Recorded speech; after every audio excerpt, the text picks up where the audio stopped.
The long sleep is over. The long sleep is over. A giant is awakening in our land. A giant who has never been defeated. Look around you, my dear friends, because that giant is here in Fountain Park. That giant has never been defeated. That giant's name is We the People Silent No More.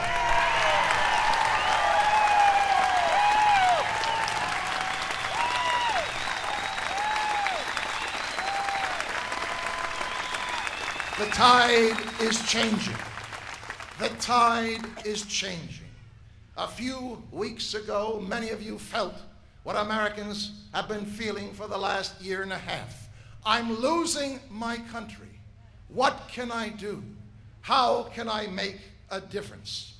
And look at you now, Sheboygan. Give yourself a rousing standing applause for your participation.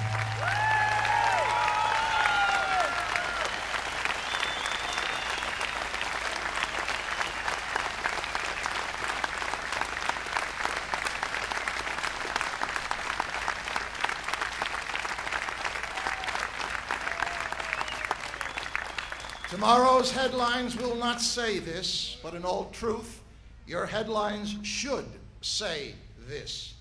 Thousands turned out to reassert the founding principle that built the United States of America. The founding principle that was in a shot heard round the world.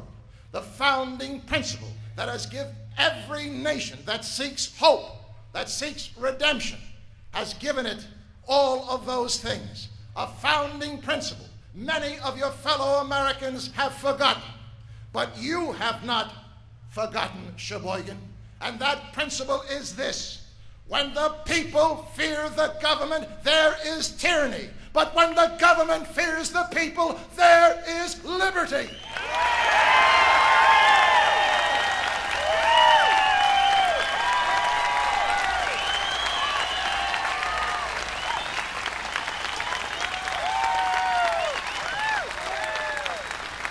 Are you ready to join? Yes. You're very compliant. You don't even know what maybe I should take up a collection. Are you ready to join 5.9 million of your fellow Americans into the second American Revolution?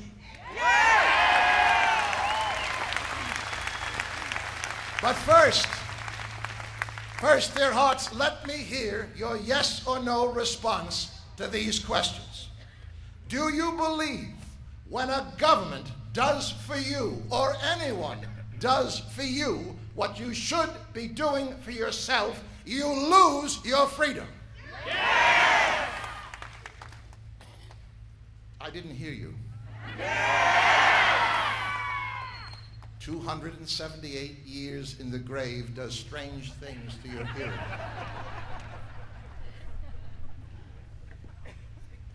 Are you sick and tired of ignorance dictating to truth with their putrid labels?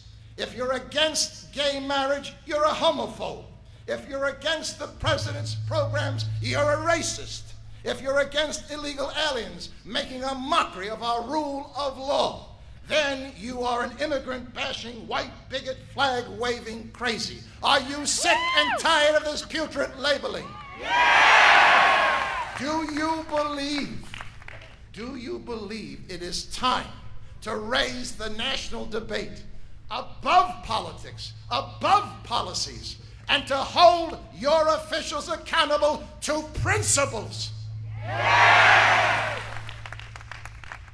We've had very eloquent speakers talk to you on the main issues of the day, brilliantly presented, easily understandable. I'm going to suggest to you, dear friends, it's politics and policies that have put you into the greatest catastrophe in the history of this country.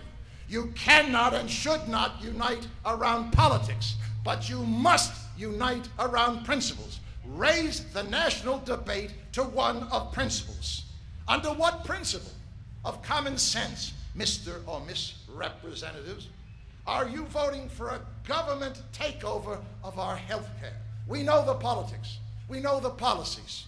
But under what principle, hold them accountable, are you going to vote for a government that can't pay its bills, can't balance its budget, a government that has amassed a deficit twice the combined deficit of every country on earth? Pray tell, sir or madam, under what principle of common sense should I now believe that a government that is spending Medicare, Medicaid, and Social Security into pending bankruptcy, a government that can't run a railroad, a government that can't run a housing project, under what principle of common sense are you voting for that government to miraculously find fiscal responsibility, efficiency, and everything else that we require for someone who's going to have life and death decisions over our health care? What is your principles?